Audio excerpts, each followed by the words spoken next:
Welcome to Start to Finish Motherhood, a podcast for those thinking or already single mothers by choice, just looking for practical advice for navigating life's relationships. When you decide to have children on your own, it doesn't mean that you're completely alone. I'm Aisha Jenkins, and I'm partnering with you every step of your journey.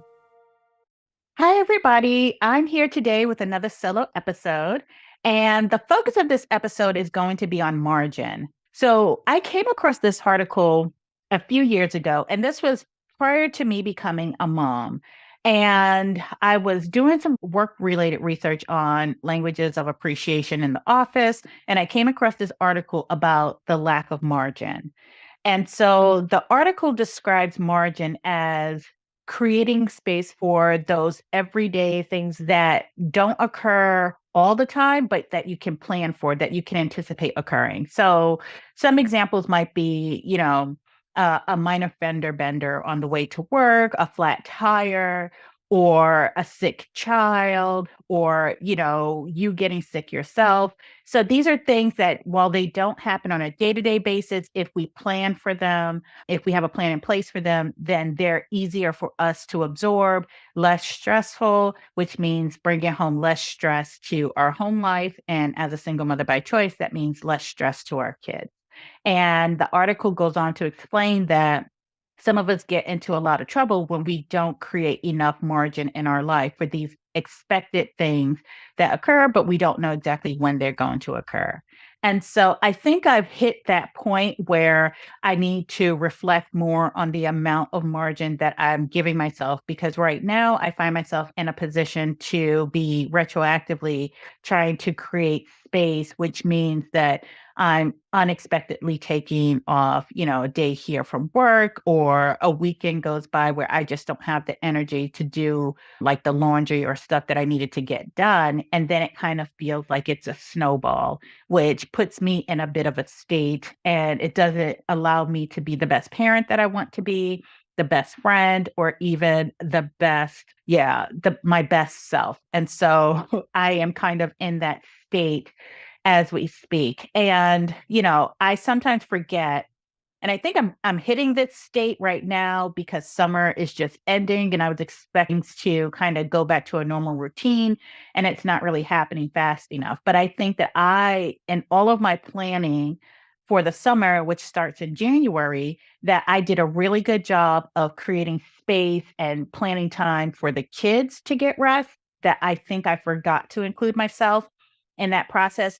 And or the older I get, the more time that I need to build in to buffer and protect my well-being. And I don't think that I did a really good job of doing that this year.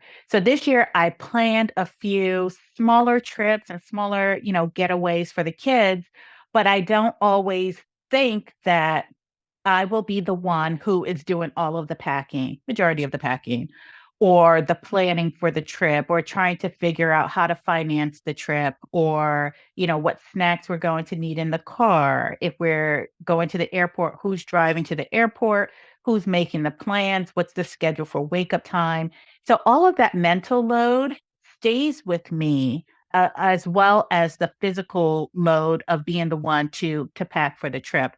So I don't think that I did a really good job of factoring that in this year. Even when my daughter went to sleepaway camp, I still played a huge role in preparing and shopping and doing the running around to get her ready for that monumental trip. So I think I am now in a reflective period, kind of like on the go, because I don't have enough time to slow down right now. I think I'm hitting a slowdown point, but I'm having to make some kind of critical adjustments on like in the moment in order to give myself a bit more time. And so, yeah, so that's kind of where I am. And so the article kind of takes the reader through asking and answering a few questions about their state of being, like their well-being. And I'm just looking at my notes to make sure that I get the questions correct. And so one of the questions is, are you frequently stressed out and irritable when participating in social commitments? How do you how often do unexpected but predictable occurrences happen? Do these occurrences create stress for you and as a single mother by choice, you and your children or your child?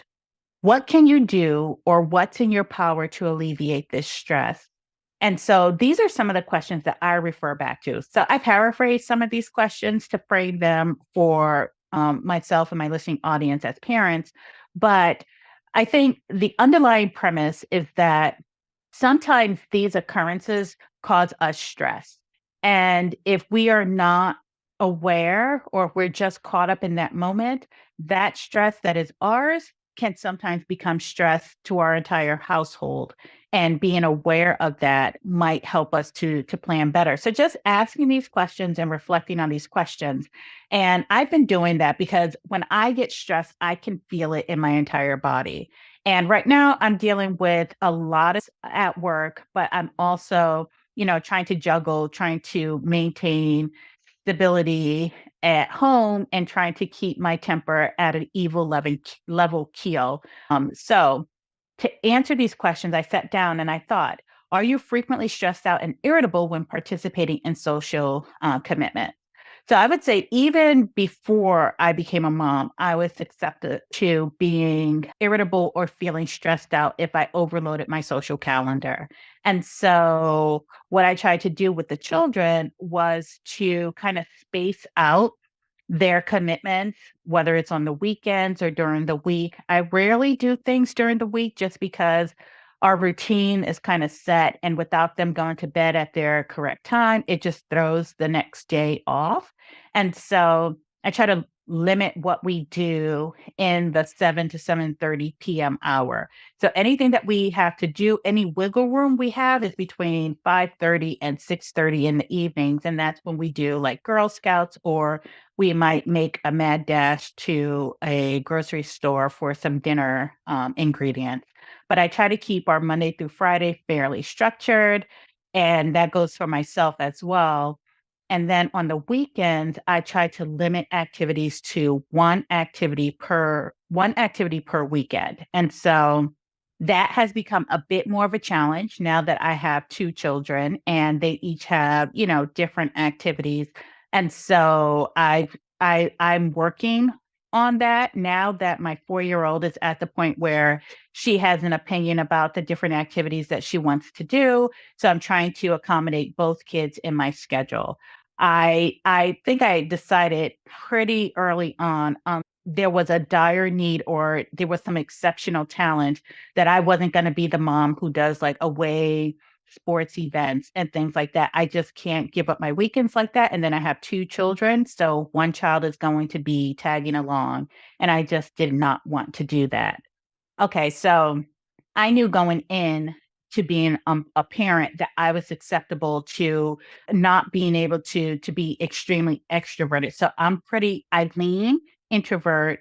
And so I do have my moments where I enjoy being around people I like. And so now what that looks like for me as a single mom is that while I'm trying to balance activities and social calendars for the kids, I also factor in myself. So I see my friends maybe I'd say 3 to 6 times a year. These are my friends that were friends of mine pre becoming a mom. I'll see my high school friends probably once a year, once every other year.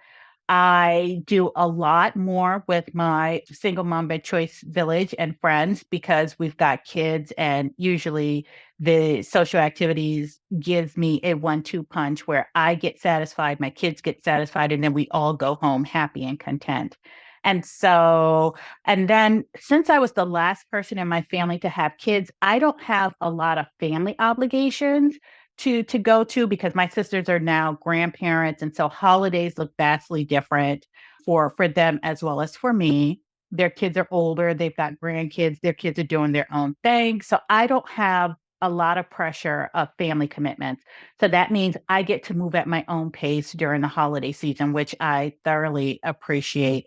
And so yeah, so that's kind of, one of the ways that I try to balance and build margin And one weekend day is just for family and just at home. The other weekend day is for social activities. Occasionally, we'll get visits from family and friends. Occasionally, we'll get two birthday parties in one day, which stresses me out, but we do it. It's occasionally. We don't do birthday parties for all of the little friends. I do birthday parties for named friends. And so if one of my kids is really interested in this other kid, they name them by name and they're able to say, can we go to so and so's birthday party? I know it's meaningful for them. And so then I try to make sure that we go or we send a gift. Okay. So that's the answer to the first question that I've been really reflecting on. What social activities are going to cause me stress? And for those, I just say no. And then for the ones where I need if I say no, I have to give a reason. I know what priority those people fall in my list of priorities.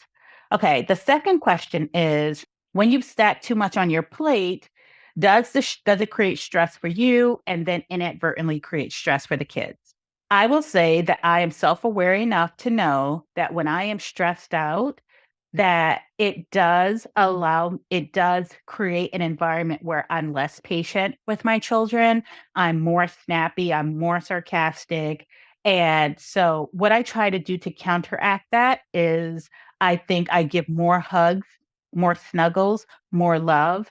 I breathe a lot. So my kids, if they ever had to imitate me, they would just, imitate me like doing deep breathing. And then I'll sometimes get down to their level and get really close into their face because I need to see them as much as they need to see the love that I'm trying to radiate from the inside, trying to go above and beyond because I know that my temperament at that moment is very kind of like bland and my mood is dark. And so I try to, if they let me tickle a little bit more, but I try to go above and beyond because I know that as the single person in the household, the single adult in the household, that my mood can impact their mood. And so I try to really be aware of that. And so if I don't want to talk, those would be the times where we do movie night and we'll do popcorn and so that I can just kind of like be in a laid out position, just relaxed and just chilling while my thunderous mood just kind of rumbles. But there are times where I have to apologize because I have been snappy and because I have just been really, really short tempered and short with the kids. And so sometimes the baby will look at me like, did I do something wrong? And I'm like, oh, honey, no, you did not do anything wrong. And then I have to give more snuggles. And, when you give love and you show affection, it does impact you. It softens me. It brings me back into the moment to let me know what's really important. And then I try to stay in that moment. Okay. So, what can you do and what's in your power to alleviate stress? I think that there are periods in my life where I'm really good at creating strong boundaries around work and other initiatives that I've taken on. And so whenever I feel really stressed and really overly emotional, when I feel over emotional, that is a key indicator that I'm stressed and I'm overwhelmed because there is really nothing else in my life that's going to make me feel like I want to cry and boohoo. And so that is my indicator. Okay, so you're overwhelmed. And then I backtrack from there. What just happened to make you feel overwhelmed? And then what can you do to shape this mood? So sometimes I have to get up and I have to move. Sometimes I'll put on music because I have to dance. I'll watch a funny show. So I have to do what I can to shape the mood.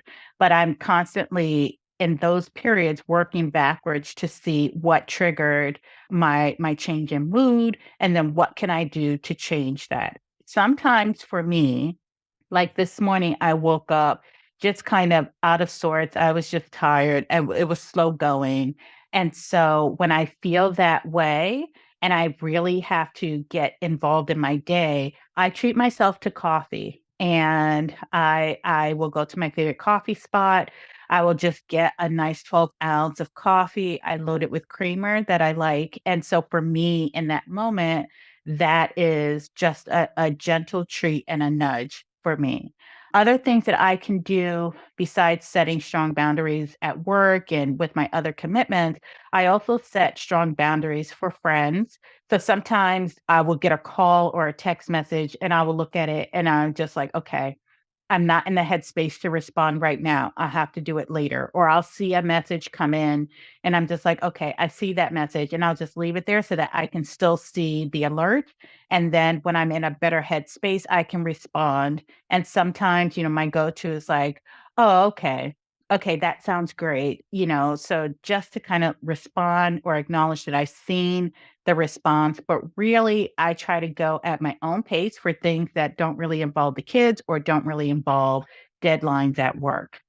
Other things that are out of my control are family interactions and family drama that I don't have to be privy to. And I think one of the things I really did well at the beginning of becoming a parent was I really set a strong boundary for what I'm not going to deal with in terms of I don't want these types of phone calls. I don't want to receive these types of text messages. I don't want to be a part of the conversations that are just drama filled. So I don't do a lot of drama. I love my family, but my immediate family and those 2 little girls that I have are my primary concern, and so I really had to pull back. I think I was lucky to have graceful outs because my parents, unfortunately, are deceased, and so I don't have those overarching obligations or someone with expectations of me, and like I said, my sisters and my brothers, their kids are starting to be grown-ups, they're entering the grandparent stages, so I don't have a lot of obligations that are pulling on me. And so those are some of the things that I did to alleviate stress. Things that were out of my control. So what's in your control, what's out of your control. So there was also the pandemic, which gave me an opportunity to see who of all of these people who wanted things from me, who were relying on me for things, allowed me to see who of those people are reciprocal in their relationship. And so my situation was pretty critical at the beginning of the pandemic when everything hit.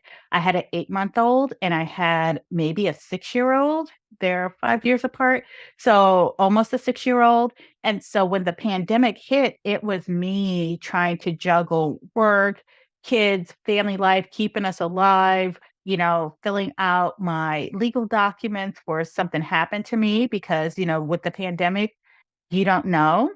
And it's a very real reality that people were dying. And so, unfortunately, people were not being spared. And so I really called on family and friends, both virtually and in person. And some people came through for me, and some people really ghosted me. And so now, with the pandemic in play, it gives you a perspective that, yes, we're all trying to survive. And yes, we're all just doing the best we can. But in an opportunity where I was looking to scale back and reduce the number of commitments and people I owed responses to, the pandemic, while it was out of my control, it did offer me an opportunity to really reflect on who and what was important and mattered in my life at that time. And I don't think that I've ever looked back. I, lost some people, shedded some friends, and just, kept it moving. The pandemic is like that. My girls are healthy and they're here. I'm healthy and okay. I'm still employed, thank God, and now I'm just moving with a lighter weight, a lighter load, and I have no regrets. And so, what also was in my control, and one of the things that I decided also a while ago was to pick my battles, and that comes into play with my kids as well. There are some things that I just let slide because I know it's not important in the grand scheme of things. I look at my kids and I'm like, they're entitled to have a childhood. They get to talk back to me in a way that is respectfully pushing back against boundaries. And so I'm not going to fight with them about what they eat. I try not to wrestle with myself about what we have for dinner. Some days it's breakfast for dinner 3 times a week because my little one will look at food and be like, I want oatmeal. And the big one would be like, well, I want what she's having too. But then I saw the bagel and cream cheese. And so I want bagels and cream cheese. And so what I try to do is I just look at the food pyramid and, did we have protein? Did we have starch? Did we have fat? And did we have fruits and veggies? And then I'm good. And so there are just certain things that I don't stress out about anymore.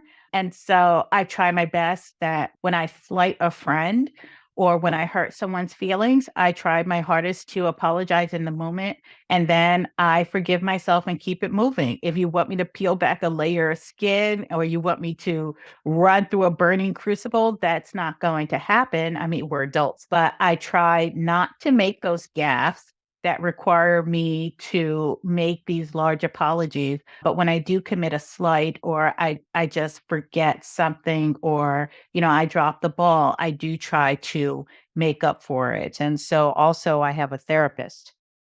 Therapy is a lifeline for me. It's a safe space for me to talk through what I'm feeling. It feels like a lightweight girlfriend conversation. And that's a credit to my therapist, even though we're peeling back the layers and we're helping me with coping mechanisms to get through the week and the day. And so for me, that's been a mainstay and fingers crossed, I always get to keep my therapist. It's been tremendously helpful. Other things that I do that are in my control, solitude is important. I like to do a lot of self-reflection. I'm in my head a lot. And so as I'm reading these different books and I'm consuming different things, I like to process what I'm feeling. And for some people, it frustrates them because I'll say, I need to wait for the dust to settle. And there's no guaranteed time frame for the dust to settle. And so I try to live in the moment, but I also try to peel back the onion that informs how I'm motivated and how I move in the world. And ultimately, I try to be at peace with myself. And so solitude is my friend, and it's something that has served me very well in my life. And so the last thing that I will say that is in my control that I am able to do to manage and create margin in my life is that I have a lack of FOMO. I lived a very good life before I became a mother. And now as I enter mid-age, there's not a lot that I look back on like I wish I had done or trying to keep up with the Joneses, or I'm trying to rush to be in all of the different places. I think by having a life that is well lived, I am able to settle into just being in the moment and going to the parks with the kids or, baking a pie or baking bread or just really slowing down, having Netflix and chill weekends and not necessarily feeling compelled to be out in, the city or out in the streets and, trying to keep up. I One thing I could be doing better is, I used to love being outdoors and running. So I might actually try to build, some hiking or outdoors activities in the fall and winter months into my schedule. So that might be something that I feel like I'm missing out on. But I think by not feeling like I have to be everywhere at a certain time for this trip or that trip or this event or that event, I think creates space for me to be intentional about creating margin in my life. So if I have a crazy morning, that means that if on a Friday I don't have anything scheduled, I can just look forward to, having a glass of wine, pizza, and just relaxing with the kids or without. So there are certain things that I can do to build margin and to create this practice of slowing down in my life so that I'm better able to handle the expected things that happen at unexpected times. So I'm better able to handle that. And so the key thing I think to how I'm able to make quick decisions and shifts and decide what's important is that I have a list of 5 priorities. And if something doesn't fall within those 5 priorities, it's a no. And if it does, then it's a yes. And so this allows me to be able to make decisions on the spot fairly quickly. And so my top 5 priorities and in I'm not making any apologies for it. My first priority is my health. I can't pour from an empty or broken vessel. So I try to keep my health in shape. And so I'm trying to make sure I make those doctor's appointments, that I eat well, that I drink well, that I have rest. And my kids will say pretty much starting this year, now that they're able to get up and, pour cereal in a bowl for themselves, that I told them, go play, go watch Saturday morning cartoons. Mommy needs more rest. And then I will take the rest that I need. Sometimes I take a nap because I can't pour from an exhausted vessel. Second in my priority are my children. I love my children and I want them to be healthy and safe. And so if it's something that they need, and you know your kids and you know what their needs are, I make sure that I give them quality time and that each kid does get a little bit of time with me. And so my time is valuable and I get to decide how I spend it. And so if I find that people are scheduling, rescheduling, or just not respecting my time, there's no big fuss or muss about it. These requests just end up being secondary, tertiary. They're optional requests to me. They might be required for you, but they're optional for me because my time is important. My estate. So anything that impacts my estate, like my job, my home, my retirement, my savings, that's a priority. So that's something that, I get a notice in the mail. I'm going to sit down and take a look and run the numbers and see what it is that I need to take care of now. My chosen family. I'm at the stage in life where my chosen family will rotate and certain people will rotate up in priority and some people will rotate out of priority. And so my chosen family is also in the top 5. And so there are some people who I know, will show up for me and some people who will make these requests once or twice a year. And I know that I have it within me to do that. So then I will go ahead and make sure that I take care of that need for that person for this time. So anything that comes out or comes up that does not fall within those top 5 priorities is really something that I can easily say no to. Like, yeah, no, I'm not going to do that. Okay, yeah, I'm going to skip that this time around. I would love to do it, but maybe next year. And so it becomes an easy no for me. Okay. So wait. If you don't have my journal, these questions are things that I help users or help customers to reflect through in my journal. So if you go to my website, starttofinishmotherhood.com, you go under products, you will find the journal, and I'll put a link in the show notes. But that's where I typically capture a lot of this information. So even as I was going through the thinking phases of trying to conceive and become a mom and just life, I had always kept a journal. I've kept a journal since I was 13. And it's just been such a cathartic habit to be into, to get things out of my head, out of my body, onto paper, just outside of me. And so the reflections journal, I put it together because it really does help someone to break down what's important to them in these different doctor's appointments as you're thinking about how you want to parent, the type of parent you want to be, how you want to break generational cycles, the different traditions that you want to build into the life that you're going to have with your children. And so it's just a nice way, and it's a single mother by choice journal to just capture thoughts in the moment. And so the questions that I would ask you to write down in your journal is, what are your top 5 priorities? What are the things that you know every day you wake up are things that you need to take care of? And I think that that will help you in saying a hard no and then a yes to different things that come up in your day-to-day life. Are you frequently stressed out and irritable when participating with social commitments? If your answer is yes, go back to the top 5 priorities and reprioritize the list of commitments that you have. What things do you need to do and what things can sometimes, be relegated to once a year, twice a year? I mean, I will get some people that are just like, I have 5 birthday parties. There are 30 kids in the class and I have to attend. And it's just, do you really have to attend all of those birthday parties? And then all the things that come with it, the travel, the schlepping, the getting the gifts, and all of the stuff that comes with 30 25 birthday parties. So if you narrow it to who are your children's friends, I think that that helps you to figure out which events you need to attend and then which events are optional. I'm not going to 25, 30 birthday parties over the next 5 years. I'm just not. How often do unexpected but predictable occurrences happen? And so in the budgeting world, they have a term that's called sinking funds.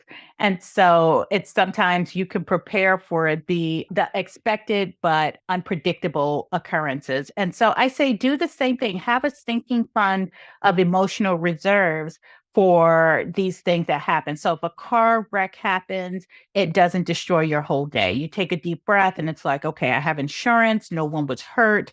Okay, I need to get a rental car, and you're able to think clear. Reserve, emotional reserve for these unexpected but predictable things that can occur. Like if you've got a potty trained toddler, there could be an opportunity where you're leaving the house and somebody has an accident or needs to run to the bathroom. Does that make you later? So what are some things that you can do to prepare for this unexpected in terms of when it happened, but fairly predictable because you're potty training type of an event? And then do these occurrences create stress for you and your child or your children? Okay. So then what are some coping mechanisms that you have for dealing with stress, dealing with it in the moment? I know if we take the potty training example, if your kid has an accident and you're trying to get out of the house and you have to get them dressed, there is nothing you can do to change that event in the moment. You have to stop. You have to change the child, put on warm clothes. And so at that point in my head, I'm already late, or I know I'm going to be late. So there's no real need for me to rush and be harried and have to. Accidents happen. Literally, accidents happen. And so it's just you let the person know I'm going to be late. I'm sorry. Baby had an accident. It is what it is. And that's the best that you can do in the moment. Okay. And if it's creating stress for your children, then okay, you have to find coping mechanisms that allow you to make sure that the kids are taken care of without them suffering the impacts of you being stressed and overwhelmed and harried. Take a deep breath. I do a lot of deep breathing. And then what can you do, or what's in your power to alleviate the stress? So I mentioned the car accident or the fender bender. So you've got insurance. You have insurance for some of the things that are unexpected, but could be huge financial impacts if you don't have insurance for them. So estate planning, always being on the lookout for a job if, finances are an issue, periodically keep that resume up to date so that you're able to go. So looking at the different resources that are around you that you can use for the what ifs in life, right? So there are certain things that you can do. Put up strong boundaries so that other people's anxiety and angst does not become yours. Other people's dramas and other people's heartaches don't necessarily become yours. So put up those strong boundaries. Sometimes don't answer the phone. Don't respond to every text message. I will look at things and it's just like, I'm just not in the right headspace to deal with this, and I'll come back to it. And I do. So those are just some of the things that I processed and I ask you to process as you're thinking over your life and what you can do to create more margin. I think if we have more margin and we are better prepared for the unexpected but predictable things that can sometimes happen. So just create time and space to slow down. And going back to what I discussed at the beginning, I thought that I did a good job of that, but I have to keep reminding myself to factor in to factor in time for me to rest and recover, because while I'm doing all of the planning for the household, I sometimes neglect to plan for how I'm going to feel after having driven 3 hours in traffic. So I think, taking that step back and asking myself, okay, and putting myself on the checklist. You have Noel, you have Camille, you have Aisha. Is everybody taken care of? And there you have it. I will put a link to the article in the show notes, and then I will also put a link to my reflections journal. You can get it from Amazon. You can get it from my website. But Until next time, thanks for hanging out with me. I've been in a bit of a state for the past couple of months. And so being able to come and talk to you has been a godsend. And so I thank you for your support. And I thank you for following me on, Instagram. And if you want to see what I look like as I'm talking through, I do have a video up on YouTube of this episode as well. Thanks for listening to Start to Finish Motherhood with Aisha. If you want to keep the conversation going, follow Start to Finish Motherhood on Instagram or email me at aisha@starttofinishmotherhood.com. If you love this episode, please share it with anyone who's thinking of becoming a single mother by choice, anyone who's already parenting as a single mother by choice and just looking for advice on navigating it all, or a friend or family member who's looking to support someone else's single mother by choice journey. Until next time, bye now.